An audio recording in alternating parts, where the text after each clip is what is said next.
A very good evening to one and all, and this gives me immense pleasure once again to welcome you at the 12th edition of the Words of Wisdom, the Wow Wednesday, the flagship event of Jagran School for Public Policy and International Affairs, Jagran Lakecity University, Bhopal. And what could have been a better evening to have Dr. Sundar with us, who is there as the public policy manager for the country at IKEA India rather, and with this, I guess we in the coming next an hour, what's all good sites, and I should also thank him personally for the framing of the topic today, and the topic that leads to this particular very important thing that yes, with the public policy, the career opportunities. When I can recall our talk with Sir, and when I was having a word, he said, no, no, no, you shouldn't be confining them to one particular ambit. And that's where he coined or he titled this particular title for today: The Sky is the Limit. And with this, I welcome the beloved students and the young policy minds of Jagran School for Public Policy and dear faculty members. So we welcome you, Sundar sir. And before I initiate or before I request you to take the guard of this particular session, I'll quickly take a second to introduce you. So Dr. Sundar Senthilnathan leads the public affairs and advocacy at IKEA India, where he provides strategic support to the business expansion and operations. In his eclectic career across government, private, and not-for-profit sectors, Sundar has contributed to the policy formulation and practice in national security, groundwater management, Atal Bhujal Yojana, urban sanitation, in the Swachh Bharat Mission, the electric mobility, EV policies, and ease of doing business initiative, among others. He has worked with Manohar Parrikar Institute of Defense Studies and Analysis, IHS Market, and Argyam in his previous roles. He has also trained the aspirants to successfully crack the civil services examination and become officers in several services. He spends his free time with his son, family, and friends, including his non-fiction books. Sundar has a master's in international public policy from University College London and a bachelor's in dental surgery from another historic institution, Tamil Nadu Government Dental College. And with this, I welcome you, sir, once again on this virtual platform. And over to you, sir. Thank you, Dr. Devanshu. It's an honor and a privilege to be with, really young policy minds. A great opportunity. Thanks for that. And I hope everyone is keeping safe. Every one of your family members are keeping safe. So, we are in very tough times. And I hope that we are able to sail collectively as humanity out of this mess, right? So let me start off with maybe a question, and I'm not able to see my screen. Do I have to share it again? Yes, sir.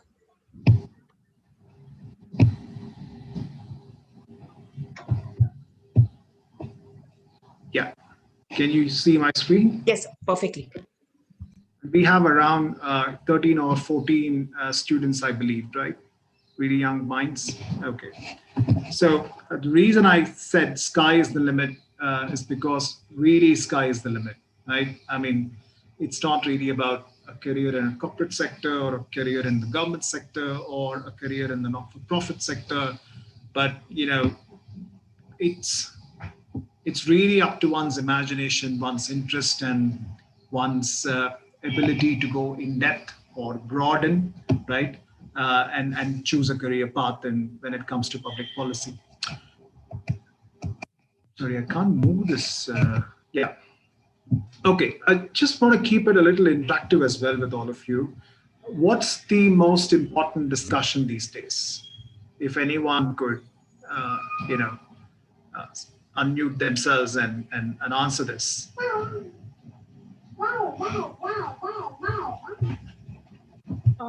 So the most important discussion these days is COVID-19. Okay.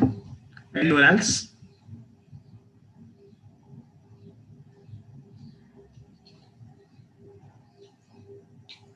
Vaccine diplomacy.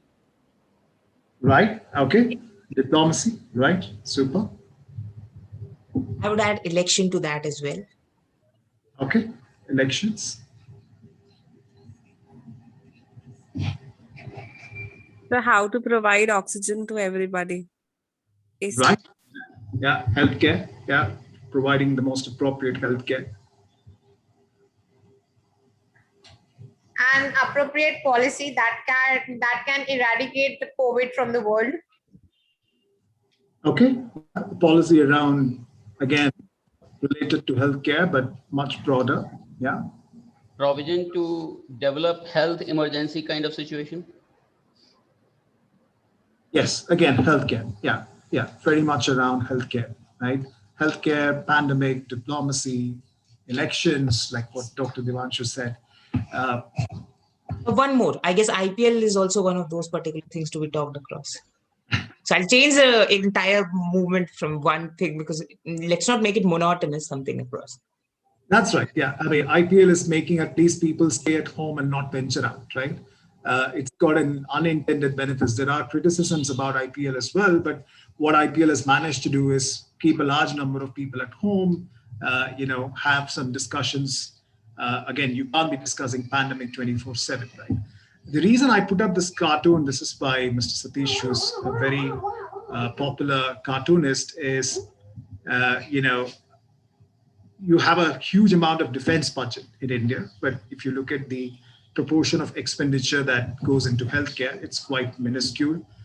It's really low by WHO standards and by other developed countries standards as well. And it's a cartoon that sort of criticizes the priorities of the budget itself, saying, look, I'm fully armed with anything and everything, but with a minuscule budget, the doctors and the healthcare staff have to go and combat the pandemic. So the broader point is that and a few others as well on several topics that came about. One is the pandemic itself. That's the biggest discussion that we have. What kind of policies that we need to have in place? And when I say the pandemic, it's not just about healthcare, right? What kind of economic policies that you need to have in place in order for people to survive this phase and then kickstart the economy again. We had a similar phase last year as well, right? What kind of trade-offs that you need in terms of expenditure? Can you reduce expenditure on infrastructure and put more emphasis on social welfare? Then again, diplomacy, again, something related to public policy, which is foreign policy is an integral part of public policy. We can't say foreign policy is different from public policy. Unfortunately, many people think that way, but each and every policy is related to each other. So the point that I'm trying to make is that public policy dominates, the discourse of everyday life, right? It's often said from cradle to grave, public policy affects people, right? So if from cradle to grave, public policy affects every aspect of life, then imagine the scope of public policy as a discipline and as an area of practice or profession, right? That's why I said the sky is, the sky is the limit, or there are limitless areas in which one can develop expertise or build their career in, right? So let me get into some practicalities of where one can go into career, right? I hope you can see my screen. And largely speaking, there are three sectors, right? The world itself can be divided into three sectors. One is the public sector, which is essentially the government, right? Anything that's funded by your money, my money, our parents' money, our friends' money, that's public sector. Then there is the private sector, which is largely corporate business, etc. And lastly, there is the not-for-profit sector, which comprises NGOs, etc., right? So if I have to get into the public sector, right, what are the kind of opportunities that are available? Because, I was fortunate enough to be a part of a quasi-governmental organization, right? I was a part of a defense ministry funded think tank. And I was also very closely involved in a project for the DRDO, which is a public organization, right? And this was 10 years before. And 10 years before, to be very honest with you, the career opportunities in public policy were very limited. Either you get into civil services, or you get into the private sector, or you sort of, live your life as as an activist in an NGO, right? Today, a lot of things have changed. And then ever since I entered the profession more than a decade before, a lot of things have changed, right? So today, what are the career options in public sector, right? In the public sector itself, either you can enter the civil services through the UPSC exam, which doesn't really require you to do a course on public policy, to be honest. But there are also fellowship programs that have come in, right? So there is a Chief Minister Fellowship. Unfortunately, there was the Rural Development Fellowship program has been discontinued, but there was fellowship like that. There are several parliamentarians who are, opening up fellowships in their offices, and there are consultants, like, for example, I work very closely with an organization called Invest India, right? So Invest India sits within the, as an independent entity of sorts within the Ministry of Commerce, but their fundamental job is to attract investments into India, right? And those positions are not occupied by the IAS or the IPS offices or the IRS offices, but actually by people like you who had done either public policy or management, etc. And you also see a lot of young policy professionals in Niti Aayog, right? An enormous amount of professionals in Niti Aayog, very young people working there who graduated out of public policy. Either they start with an internship, and these are, by the way, paid internships. These are not internships which are unpaid. These are paid internships, right? And then there is a possibility to move on from internship to being a young research fellow and then a policy practitioner over a period of time, right? And I've also mentioned about politics, where a lot of political parties are these days having policy professionals in their research departments. I know of, for example, if we take the BJP or the Congress, which are the two major national parties, or even take the Aam Aadmi Party in Delhi, they do have people who have worked in public policy, not as civil servants, but as professionals who are working to, build their party manifesto or doing research on, fact-based, how do you prepare for elections? Because elections are all about, and Devanshu, you mentioned about elections as one topic, right? Elections, again, are about public policy. They get into micro details. In my constituency, if I have to prepare, say, a manifesto for that particular constituency, what are the public policy issues affecting that particular locality, right? That, again, is being, encouraged a lot by political parties, unlike, say, a decade or before. So again, huge opportunities in the public sector itself.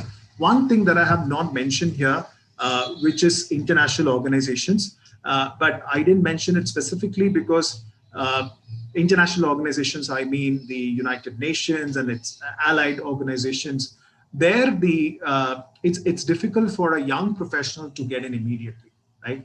It takes a little bit of experience. So they do recruit a lot of Indians into UN, World Bank, WTO, etc. But you need to have, a certain level of experience before you get into those jobs. But there are also opportunities. Once in a while it comes, which is called the UN Permanent Service, right? And those exams, and that, again, an open competitive exam doesn't really require you to hold a public policy degree, but it happens once in 3 years or 4 years. So let me briefly explain how that works. The United Nations system has got the bureaucracy that's represented by 190 odd countries, right? So if they feel that the balance has gotten disturbed and we need, let's say, 3 people from India retire over a particular period of time, they have to fill in 3 Indians to get the balance right. Otherwise, it gets imbalanced, right? That's when they open up for Indian citizens as a part of that United Nations exam, right? So that's another opportunity that one can think of. Next comes private sector. I think this is what Devanshu had asked me to get into a little more details. Again, let's say compare it before, let's say 10, 15 years. Today, it's massive. The amount of public policy professionals sitting inside the corporate sector have increased tremendously, right? The first I have mentioned here on the slide is corporate advocacy, which is the, let's say, for want of a better word, one of the oldest public policy professions inside the corporate sector, right? These are people who usually are responsible for anticipating what kind of policy changes that would come in, what kind of impact those policy changes or legal changes or any administrative changes would have on business operations, right? And then they work independently or along with business chambers or along with like-minded organizations on a set of issues. It could be as simple as, taxation related stuff, or it could be around intellectual property, or it could be around any particular provision in corporate law, which Devanshu knows much better than me.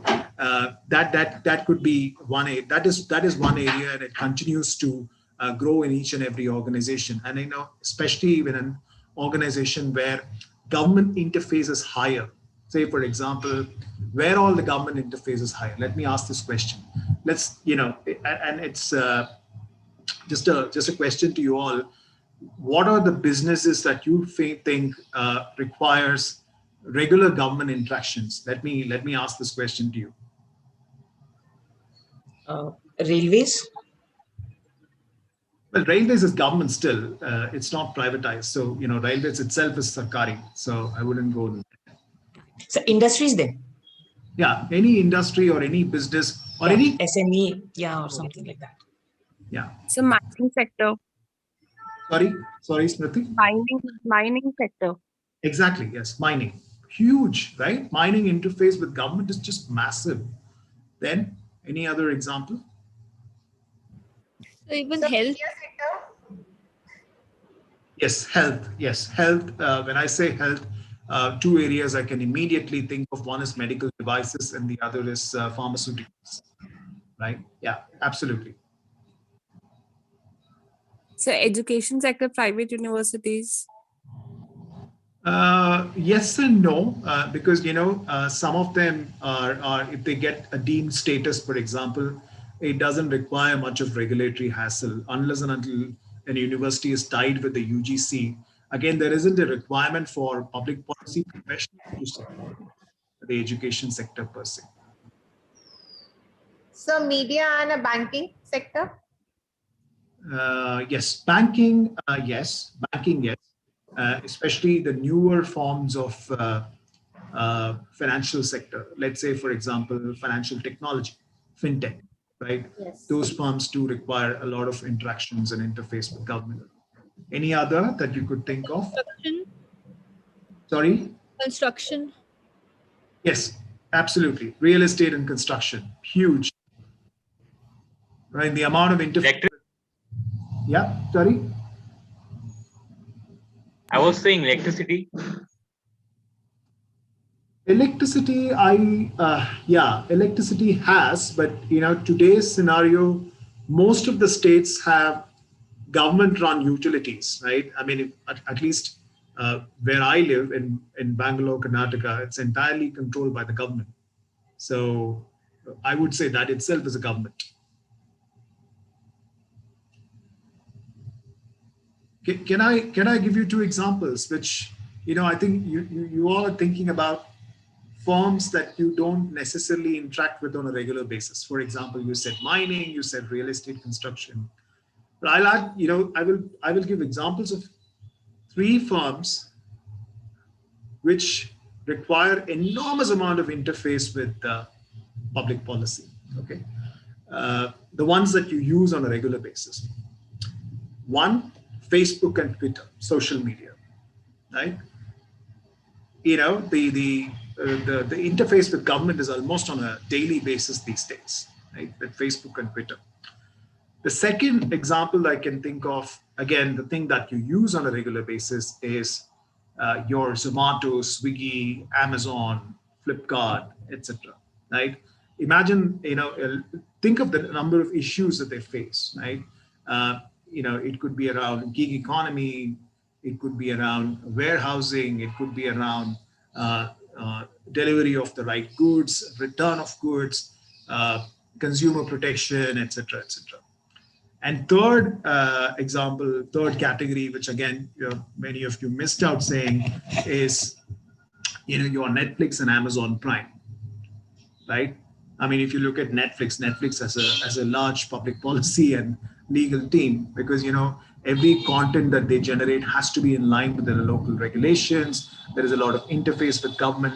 There is a lot of interface with political stakeholders. There is interface with organizations outside government as well, which some of them may get upset with certain amount of content. It could be a bunch of musicians. It could be a bunch of religion or caste-based stakeholders. So how do you manage all of that, right? So that again is something that is growing. So the bottom line is that your corporate advocacy or corporate diplomacy role would continue to gain importance as the structure of the economy and the structure of businesses change, right? And we will see more and more of that in the coming days. And I think there are going to be opportunities.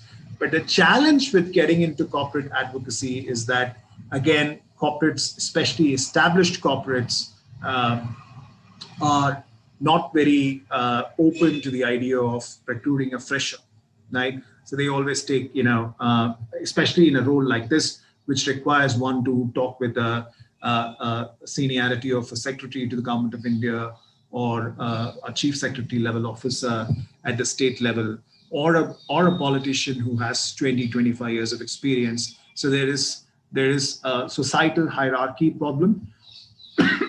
Plus, there is also, an experience problem which you would get to understand over a period of time, right? So that's when. But having said that, the opportunities are becoming more and more, and I know personally there are a lot of people who are much more younger but joining companies like Uber, etc., which is again having a slightly larger public policy team. Yeah. Then about research and insights, right? So the curriculum on public policy, and honestly, Devanshu, I haven't looked at what Jagran Lake's curriculum is, but largely speaking, public policy curriculum also has a lot of research base in it, right? So you do look into qualitative aspects, you do look into quantitative aspects, and that's where, career options when it comes to marketing analytics firm or, risk firms, which I have again listed out, those things are there, right? So that's again an area where you can really get into. And if you are good with mathematics, if you are having one more layer of, say, learning a program like R or Python, you can get into analytics as well. And I know some of my own friends who are in really big firms like Gartner, Gallup, Pew, right? These are firms that do massive amount of surveys across the world, do a lot of analytics with the help of software, and they being public policy graduates with an additional layer of software knowledge or statistics, have been able to make some really super impact in their respective firms, right? The other is you can become a subject matter specialist, right? You can become an energy specialist. You could become a specialist on, let's say, mining, right? You could become a specialist on mining. You could become a specialist on road infrastructure, right? So many of that is possible as well. Then I would, I have put what is called as agencies that support corporates. See, the thing is, corporates, I mean, if you take a company like, any of the big companies that you're aware of today, right? They're all large companies with a large agenda, right? And they will not be able to have a 100-member public policy team, right?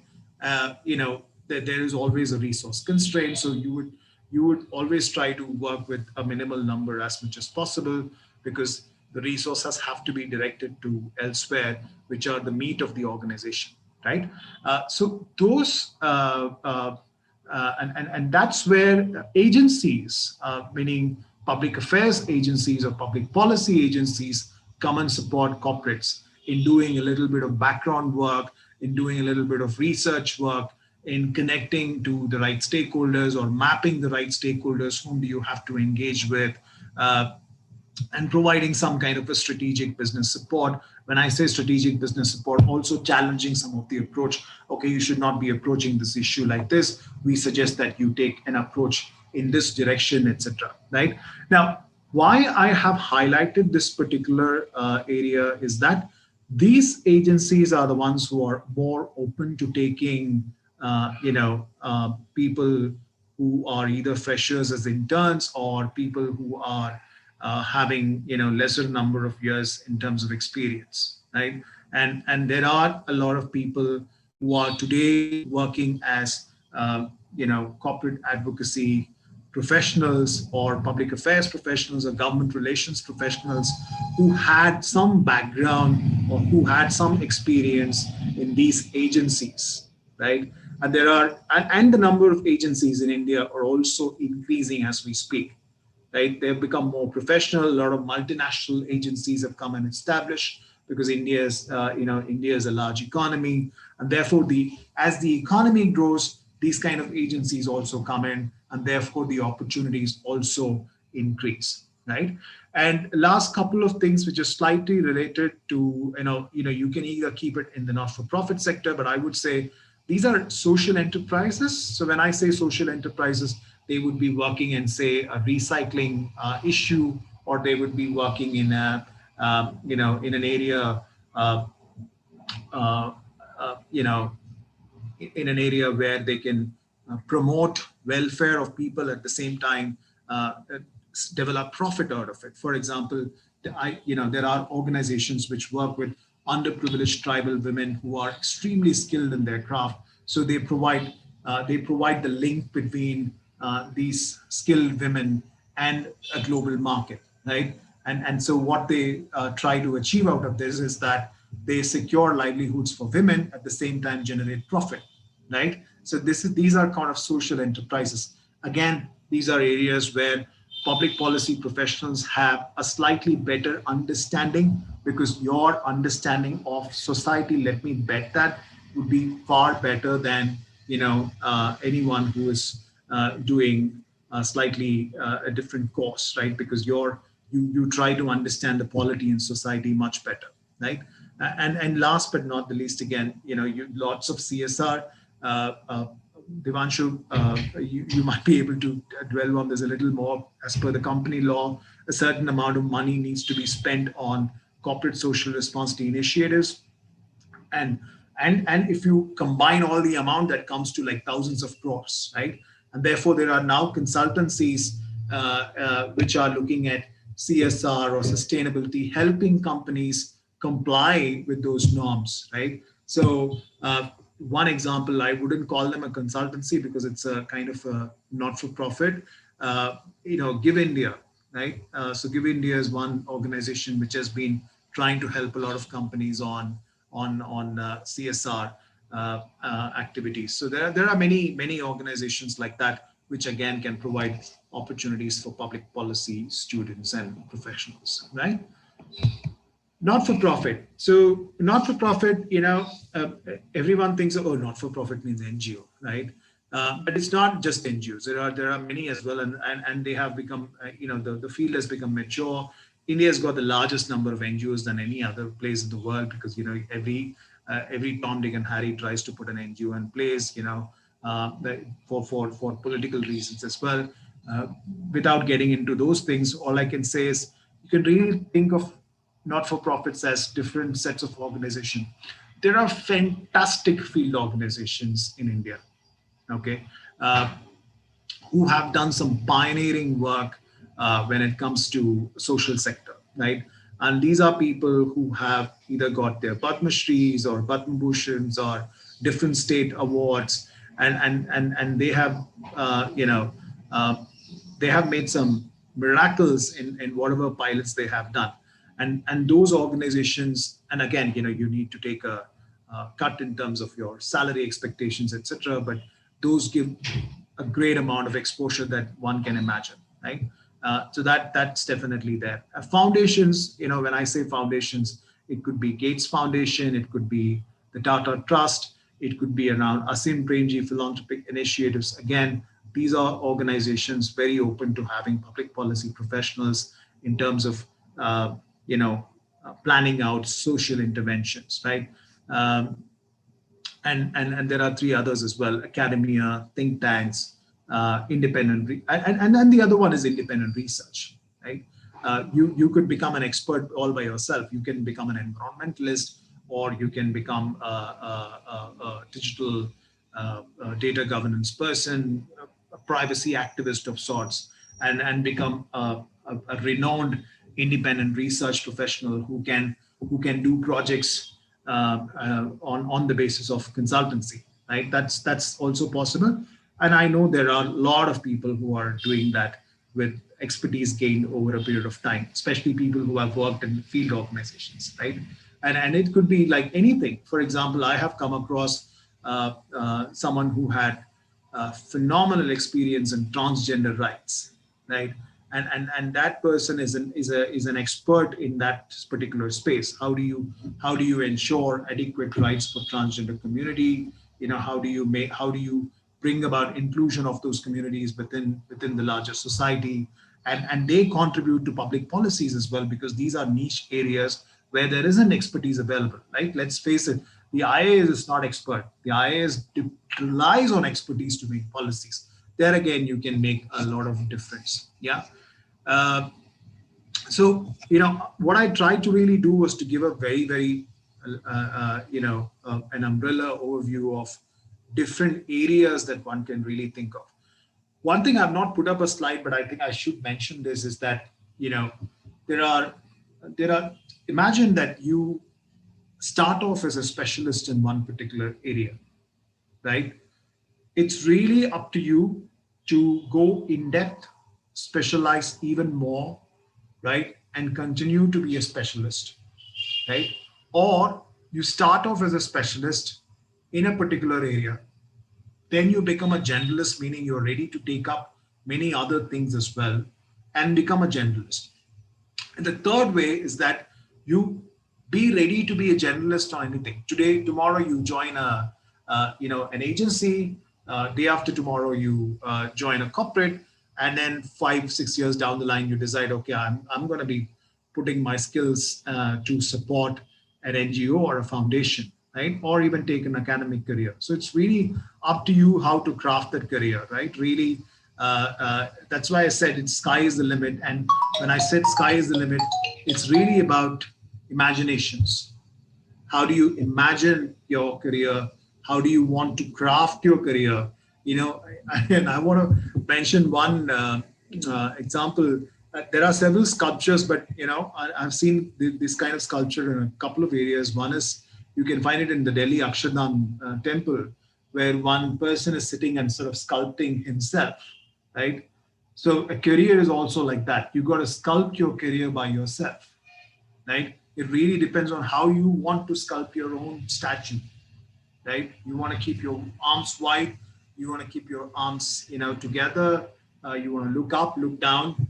Really up to you, right? So that's something that you will craft over a period of time, and always try to seek out a mentor, right?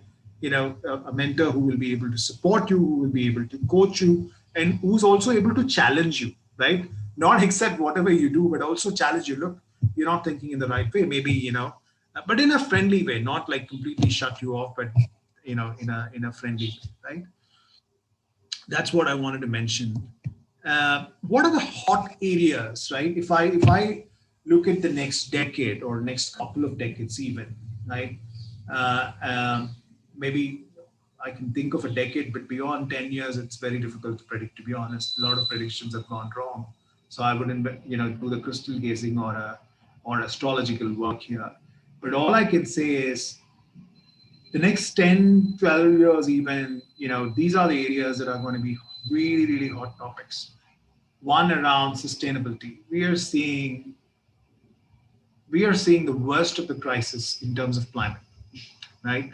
The climate crisis is real. It's not fictional. It's not 10 years down the line, 15 years down the line. It's happening now, right? We have seen our cities getting flooded. We have seen cyclones coming in the month of January. So it's not a here and, it's not a 10-year down the line problem. It's a here and now, right? So the world is at the cusp of, maybe at the cusp of a revolution, right? The revolutions are around electric mobility, revolution around energy transition, revolution around how do we work, right? Revolution around commuting, revolution around travel. So a lot of issues around revolution around recycling, for example, right? A lot of issues around sustainability would gain more and more prominence in the coming years. So that's one hot area that you could think of. The other hot area, as we become more and more digital, we're all carrying computers. We're not carrying phones. We're all carrying computers, right?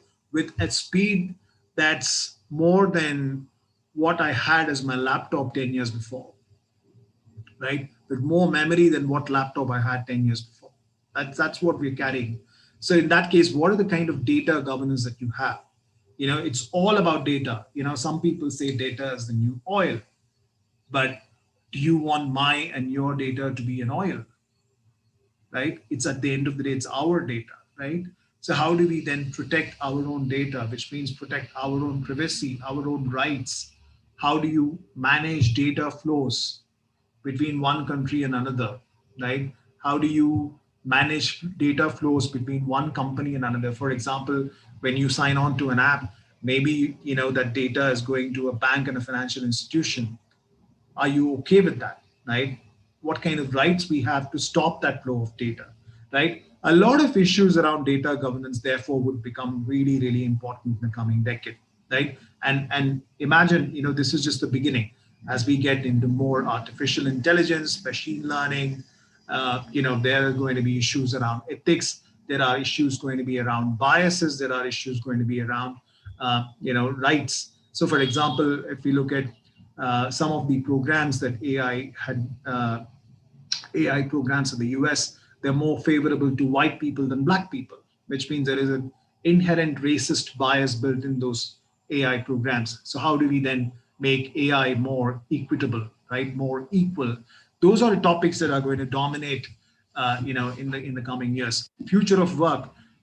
I've been working from home for the last, I don't know how many months now, 13 months, right? And a lot of people are now already talking about people moving out of cities, moving into different smaller towns. Can we decongest the cities? So again, future of work, urbanization, etc., will become much more important. And last but not the least, I think a lot of people, you guys said in the beginning, healthcare.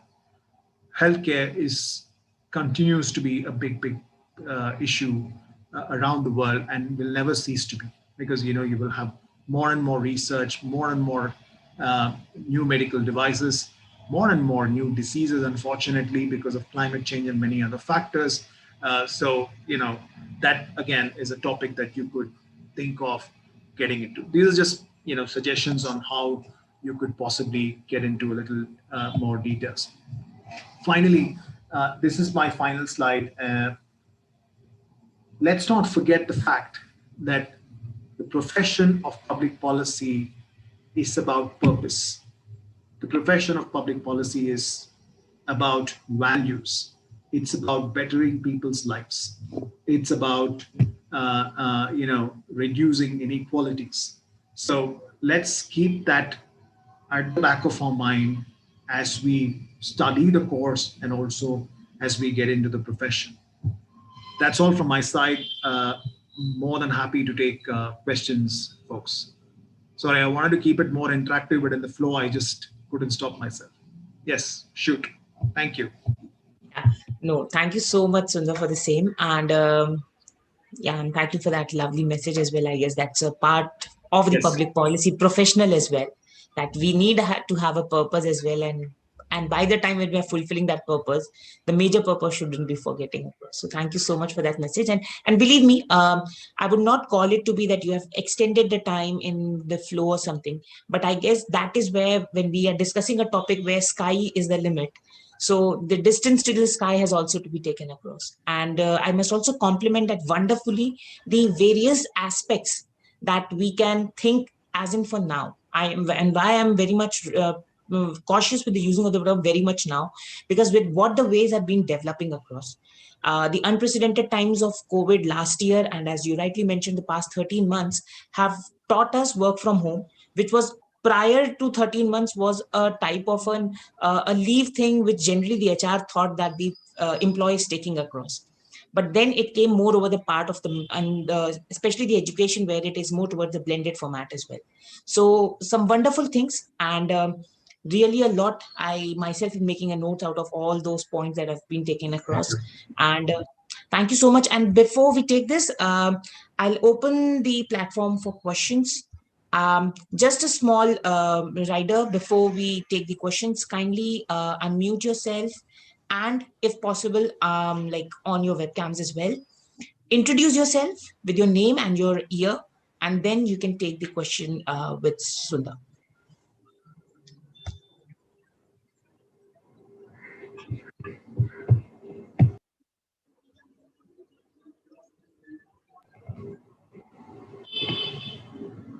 I hope people didn't doze off.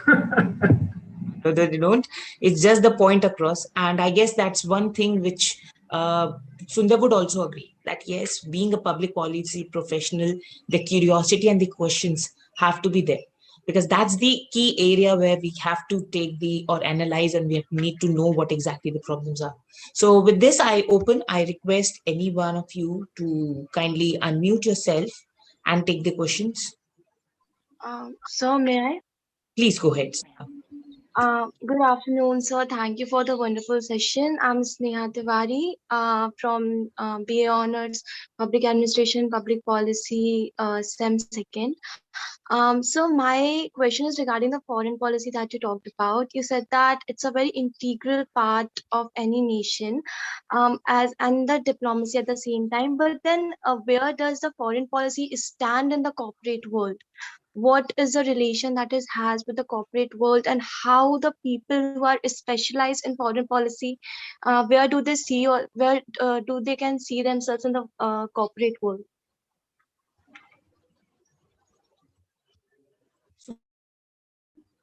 You're mute, Sundar. Yeah, thanks. That was a really good question. See, foreign policy again is a really broad spectrum, right? And if you look at, one way to understand foreign policy is to look at some of the joint statements that are released after a summit meeting between, a prime minister and a president, right? So the statement usually has, largely speaking, three areas of cooperation, right?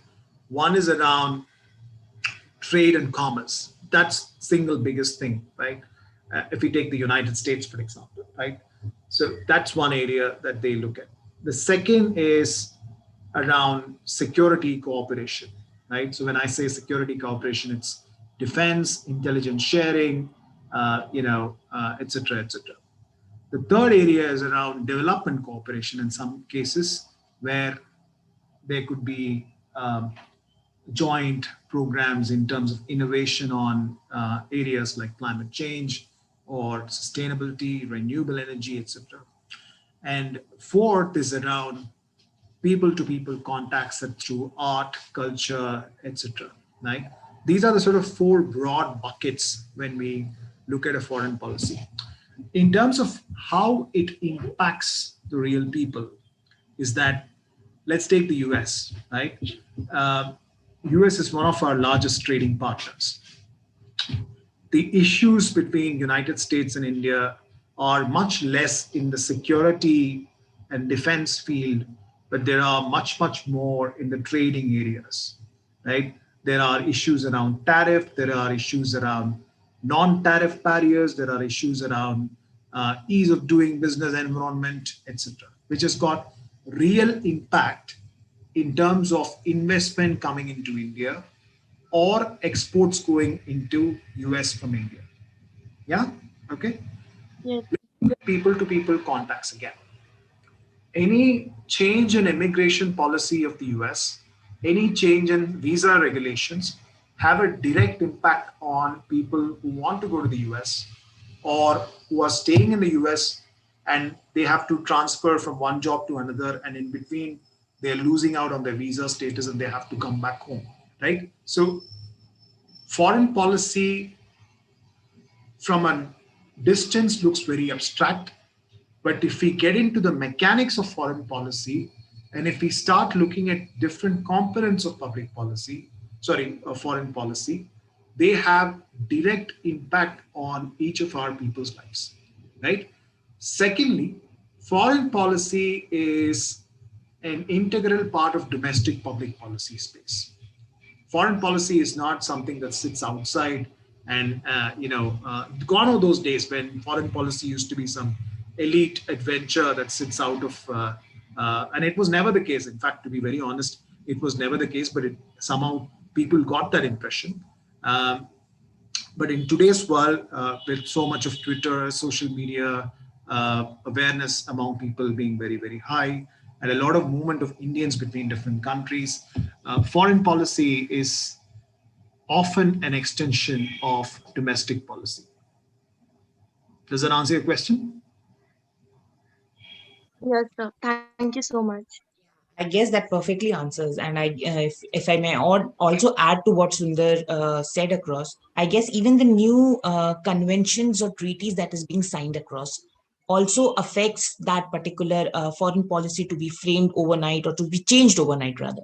So I remember as a student for IPR when TRIPS was signed, and then India had to change the entire of their patent regime and their plus post that the 2005 the pharmaceutical patent regime that was changed in India brought those changes overnight where entire thing and then evergreening of patents where people from India can also go and take it outside as well. For wonderful answer, Sundar. I'll move to the next question. Anyone who has the next question can please unmute. Good evening, sir. Yeah. I am Samiksha from BA Honors Public Policy and Administration second semester. And my question is that, sir, you talked about fellowships. So what is the role of fellowships and how does it help in opting a good career? Yeah, so fellowships, if we look at, and I haven't, to be honest, I have not personally applied to any of those fellowships because they didn't exist when I, when I got into a public policy career. That's like I said, it's been more than 10 years, right? But today I get to know that, for example, in Haryana, there is a Chief Minister Fellowship Program, right? Which again, people are encouraged to apply.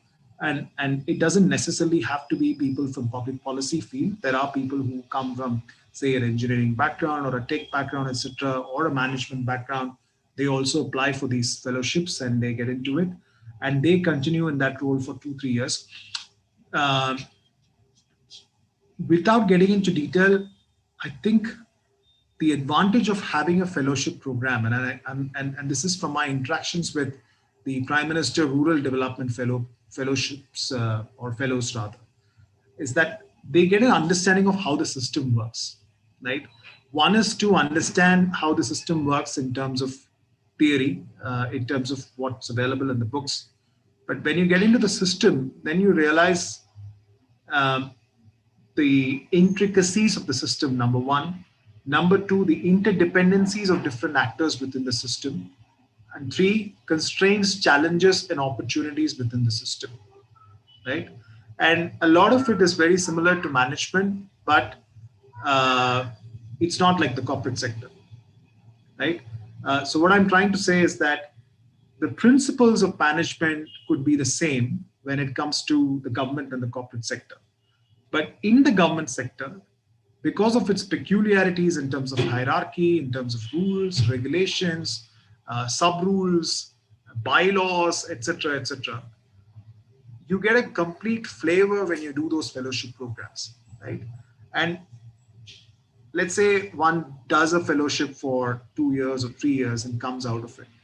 That person can easily get into a corporate organization or a foundation or an international organization because you are already exposed and knowledgeable about the system. That's how it helps.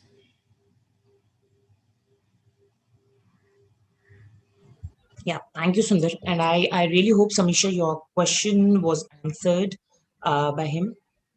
Yes, sir. So we'll move to the next question. Anyone can have another question. I can also request a couple of faculties as well. If they also have a question in relation to the with sir, they can, Raghurat sir, please, you may please take your question, sir.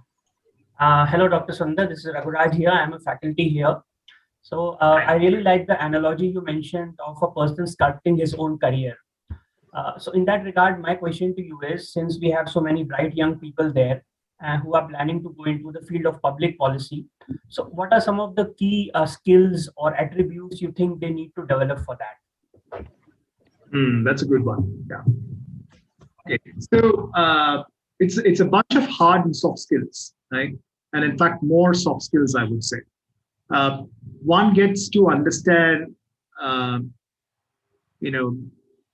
the analytical frameworks. One gets to understand theory. One gets to understand broadly how the system works when they finish the program, right? So that's them. But when you get into the real world, you also then realize that there are many things which are not taught in the public policy curriculum, but one has to understand, right? For example, we were always taught about, okay, look at this particular policy and analyze it, right? But we were never told that more than a policy, a circular sometimes can be very, very important. Or a simple notification could be very, very important, right? One example that I can think of is today, every public policy professional working in the corporate space is not concerned about what policy is coming 6 months down the line. Everyone is concerned about the lockdown orders. How do you read through the orders? What are the different aspects that one needs to understand? Where is the gap in understanding?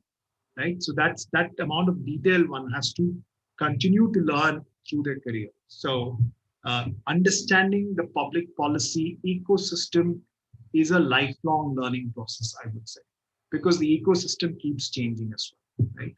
So that's one on the knowledge bit, I would say.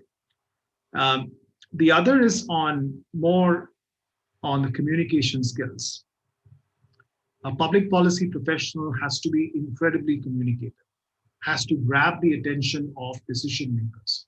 So for example, if I am given an opportunity to sit in front of a chief secretary who is saddled with work 24/7, I should be able to convey what I want his attention on in 2 minutes time. I don't have 20 minutes with him. I just have 2 minutes with him. I need to grab his attention. In the case of ministers, it's even lesser. His phone will be ringing 24/7. So I need to convey the message in, say, 1 minute for that, right? So how do you develop the communication skills in order to convey the message in a crisper, in a shorter, at the same time, in a straightforward, simpler manner without using jargons? That again is a skill that I would really like to emphasize on. The third, and I think it comes with practice, some people are born with that skill set, which is about diplomacy, right? How do you deftly negotiate with people? How do you take stakeholders along? How do you forge partnerships, right? How do you identify the stakeholders and then cultivate coalitions? At the same time, also be aware of the fact that there could be negative coalitions. It's really being, for want of a better phrase, it's being street smart, right? But like I said, these sometimes come with, these are not unlearnable skills, but these are skills that you could learn over a period of time, or these are skills that some people are gifted with. I need to give it that, because I have come across people who are born with this kind of skills, right? Being depthful. So these are some of the attributes I would think of. It really depends on which direction one person wants to go. But I think the requirement of diplomacy, stakeholder engagement, and communication skills are important irrespective of which sector one belongs to. Right, so very well put. Thank you. Thank you. Thank you for the question. Yeah, Smriti, go ahead, please. Ivanshu, I have 5 minutes, if that's okay. Yeah, we'll just restrict down to that particular thing. Smriti, go ahead, please. Good evening, sir. Hi. Thank you for this clarification through the session you gave to us. I am a master student, and so I would like to ask is what is our there's no defined path in this field, unlike other fields. So what is our guiding way? How should we proceed, and what essentials should I keep in my mind of how to do things? Can I ask a counter question for that, Smriti? Sure, sir, please. How do you define a defined path? A defined path as in you have to do masters, you have to go in a job and then proceed. Be it a CA, that you have to work in a firm, do articleship, and then get placed in a firm. And you have to do a certain degree of work. There's a nature of job that is defined. But in this, it's like, what should I do? Do I do a fellowship, or go in a think tank, be a part of an NGO, or be a part of a corporate firm? And though I haven't decided my area of expertise yet, so how do I go about it? Yeah, that's a good one. I compare this the profession of public policy to, say, a medicine or an architect, right, where they have a clear defined path. And I wouldn't take the example of law because law has now got a lot of options. But let's take architecture, or let's take medicine.